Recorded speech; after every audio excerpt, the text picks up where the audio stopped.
Hello, everybody. I have a couple things I really want to talk about later in the presentation, so I'm going to go kind of quick through these.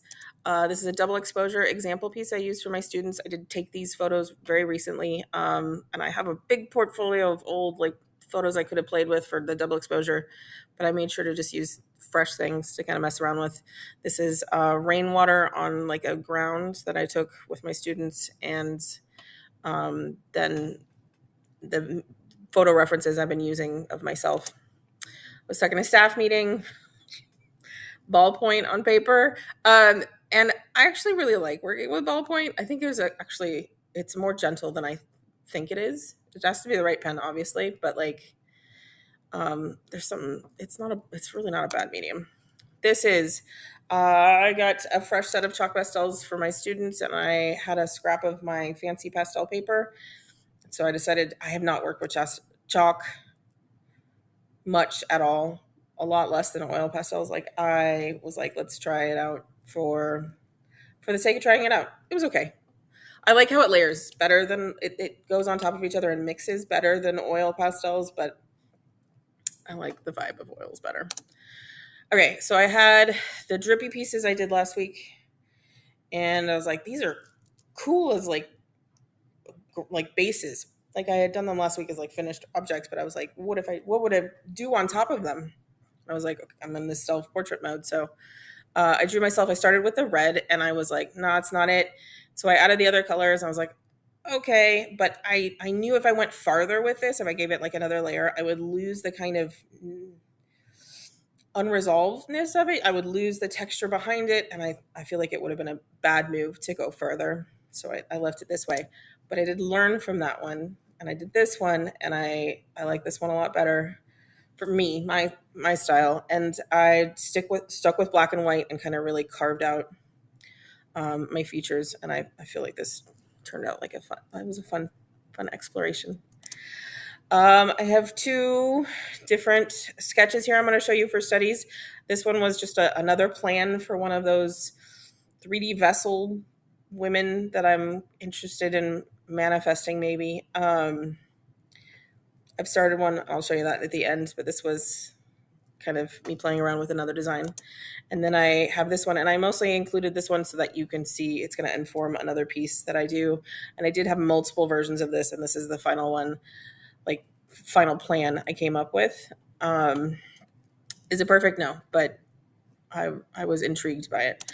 So last exploratory studies, I did a pastel ground mixed with acrylic on canvas, and I liked it. It was very rough, and I wanted to go rougher, and so I did. So I bought sand medium, like thick sand medium, and I added more sand, and then I added acrylic to color it, and I ended up with this. In this photo, it looks like a poopy yellow, but it gets warmer and better light, and it was an interesting way of prepping it, and I left texture in some of them purposely, like this one. I did a circular base with that sanded ground where I really left the brush strokes, and there are some spots in there where it's like thick. It's and hard to work on with oil pastel, but I was purposely kind of leaving it really rough to do that previous design onto here. It's okay. I wish I had done like the value and the plan of it a little bit differently. I'm not used to working so rough, or just trying to kind of let that stay as like a prominent part of it. And so I learned on this one, and then it informed this one, and I'm much happier with how this turned out. So you can really see the brush strokes through this in the ground, and then I just kind of went for a straightforward kind of idea that she was lit from above. Highest points are lit, lowest points are dark.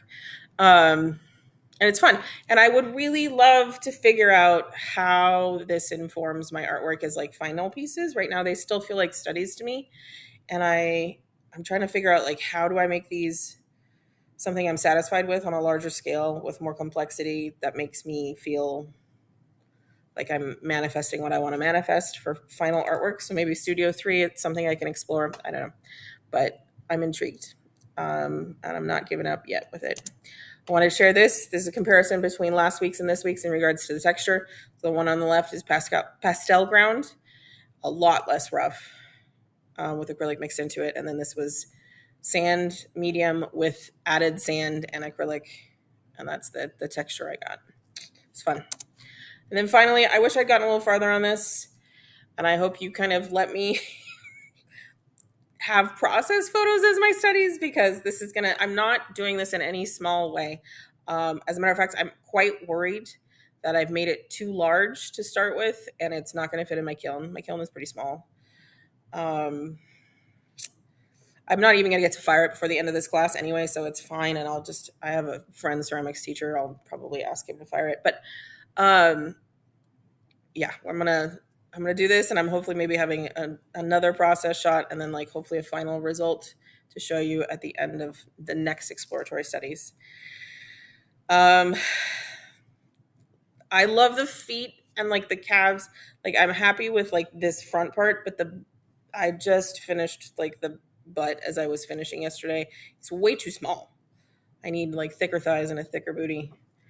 But I can, of course, add to that. I'm going to expand it and go into it. And so we'll see how large this becomes. I think it's maybe a little too big, but anyway, sorry.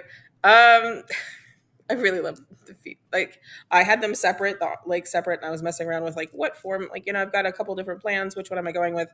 And I laid the two legs on top of each other, and the feet just did this little, and I was like, oh, that's it. I'm really satisfied with the feet. Anyway, thank you.